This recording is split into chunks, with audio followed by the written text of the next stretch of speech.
अस्सलामु अलैकुम वरहमतुल्लाहि वबरकातुह। आज की क्लास में हम सीखेंगे नमाज के फ़राइज़ वाजिबात। सबसे पहले हमारे लिए ये जानना ज़रूरी है कि फ़र्ज़ और वाजिब कहते किसे हैं। फ़र्ज़ वो हुक्म है जिसके साबित होने में कोई शुबा ना हो, और फ़र्ज़ का इनकार करने वाला काफिर होता है, बिला उज़र इसको छोड़ने वाला फासिक होता है और अज़ाब का मुस्तहिक होता है। वाजिब वो हुक्म है कि इसका इनकार करने वाला काफिर नहीं होता, अलबत्ता बिला उज़र इसको छोड़ने वाला फासिक होता है और अजाब का मुस्तहिक होता है। अब वाजिब जो होता है वो फर्ज के ही कायम मकाम होता है, सिर्फ इसमें थोड़ा सा फर्क है। वो ये कि जो फर्ज है उसका इनकार करने वाला काफिर हो जाता है, वाजिब जो है उसका इनकार करने वाला काफिर नहीं होता। तो अदा दोनों को करना जरूरी है, और दोनों के छोड़ने पर अल्लाह ताला की तरफ से अजाब है। तो स्टार्ट करते हैं हम आज का लेसन। सबसे पहले हम दुरूद शरीफ पढ़ लेते हैं। अल्लाहुम्मा सल्ली अला सय्यिदिना व मौलाना मुहम्मद व अला आलिहि व अस्हाबिहि व बारिक व सल्लिम। रब्बि यस्सिर व ला तुअस्सिर व तम्मिम बिल खैर व बिका नस्तईनु या फत्ताह। रब्बि इश्रह ली सदरी व यस्सिर ली अमरी वाहलुल उक़दतम मिन लिसानी यफ़क़हू क़ौली। रब्बि ज़िदनी इल्मा। आमीन। नमाज के फ़राइज़, वाजिबात, सुनन व मकरूहात। फ़राइज़ नमाज, नमाज के 14 फ़र्ज हैं, जिनमें से चंद ऐसी हैं जिनका नमाज से पहले होना ज़रूरी है, उनको नमाज की शराइत भी कहा जाता है। और चंद फ़राइज़ ऐसी हैं जो दाखिली नमाज हैं। सबकी फहरिस्त ये है, यानी कि टोटल फ़राइज़ नमाज के 14 हैं, कुछ नमाज से पहले के हैं और कुछ नमाज के अंदर के हैं। नमाज से पहले के ये फ़र्ज हैं: नंबर 1, बदन का पाक होना। नंबर 2, कपड़ों और जाय नमाज का पाक होना, यानी जगह का पाक होना। नंबर 3, सत्तर, यानी मर्दों को नाभ से घुटनों तक, औरतों को चेहरे और हथेलियों और कदमों के अलावा तमाम बदन का ढकना फर्ज है, यानी कि छुपाना फर्ज है। नंबर 4, नमाज की जगह का पाक होना। नंबर 5, नमाज का वक्त होना। नंबर 6, किबला की तरफ रुख करना। ये चीजें नमाज से पहले जरूरी हैं। और नमाज की नियत करना। अब ये सब शराइत हैं, ये शर्तें होंगी तो तब नमाज होगी। अब नमाज के अंदर के जो फराइज हैं वो ये हैं: तकबीर तहरीमा कहना, यानी जब आप नमाज को शुरू करते हैं अल्लाह अकबर जो कहते हैं उसको तकबीर तहरीमा कहा जाता है। नंबर 9, क़याम यानी खड़ा होना। खड़े होते हैं, खड़े होके आप सूरह फातिहा पढ़ रहे होते हैं, सना पढ़ रहे होते हैं, इसको क़याम बोलती हैं। नंबर 10, किरात यानी एक बड़ी आयत या 3 छोटी आयतें या एक छोटी सूरत पढ़ना। अब ये जो चीज है ये फर्ज है, एक छोटी सूरत पढ़ना या एक बड़ी आयत या 3 छोटी आयतें, ये चीज यानी किरात करना जरूरी है सूरह फातिहा के बाद।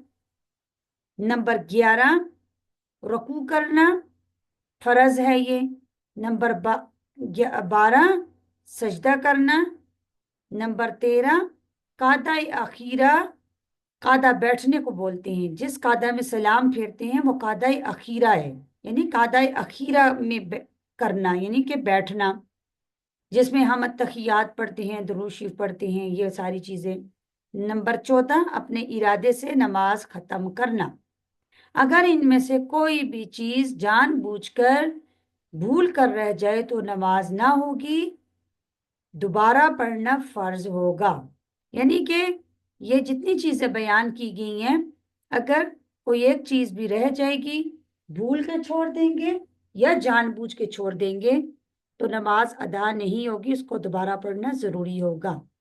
आगे हैं वाजिबात नमाज।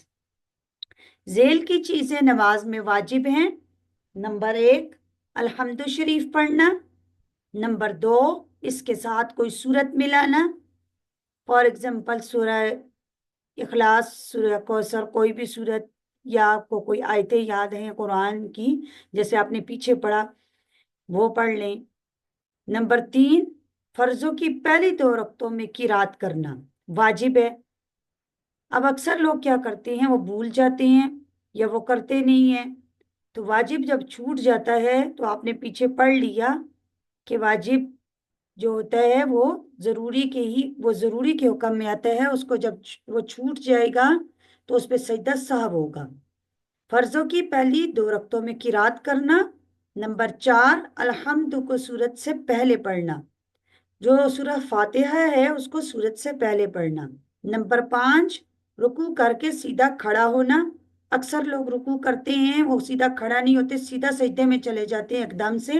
अब ये चीज वाजिब है, अगर ऐसा नहीं करेंगे तो नमाज नहीं होगी। नंबर 6, दोनों सजदों के दरमियान बैठना।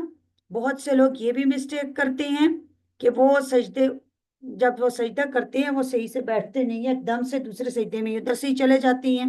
अब ये वाजिब है, वाजिब छूट जाएगा तो नमाज नहीं होगी। नंबर 7, पहला कादा करना। कादा बोलते हैं बैठने को। 4 रकत वाली जब आप नमाज पढ़ते हैं तो पहले ही 2 रकतों के बाद बैठना जरूरी है। नंबर 8, अत्तहियात पढ़ना। नंबर 9, लफ्ज सलाम से नमाज खत्म करना। नंबर 10, जोहर और असर में किरात आहिस्ता पढ़ना, ये इमाम के लिए है। नंबर 11, इमाम के लिए मगरिब और इशा की पहली दोनों रक्तों, फजर और ईदैन और तरावीह की सब रक्तों में किरात बुलंद आवाज से पढ़ना। नंबर 12, वितर में दुआए कनूत पढ़ना। अब दुआए कनूत अक्सर लोग भूल जाते हैं लेकिन वो सजदा साफ नहीं करते। नंबर 13, दुआए कनूत से पहले तकबीर कहना, अल्लाह अकबर जो कहते हैं, अल्लाह अकबर कह के हाथ खड़े करके फिर वो बांध लेते हैं, वो दुआए कनूत से पहले जो पढ़ी जाती है। अब बहुत से लोग दुआए कनूत से पहले अल्लाह अकबर कहना भूल जाते हैं, लेकिन वो सजदा साहब नहीं करते। नंबर 14, ईदैन में 6 जायद तकबीरें कहना। वाजिबात में से अगर कोई वाजिब भूल कर छूट जाए तो सजदा साहब करना वाजिब होगा, जिसका बयान आने वाला है इंशाअल्लाह ताला। कसदन यानी जानबूझकर वाजिब को छोड़ देने से नमाज दोबारा पढ़ना वाजिब होती है।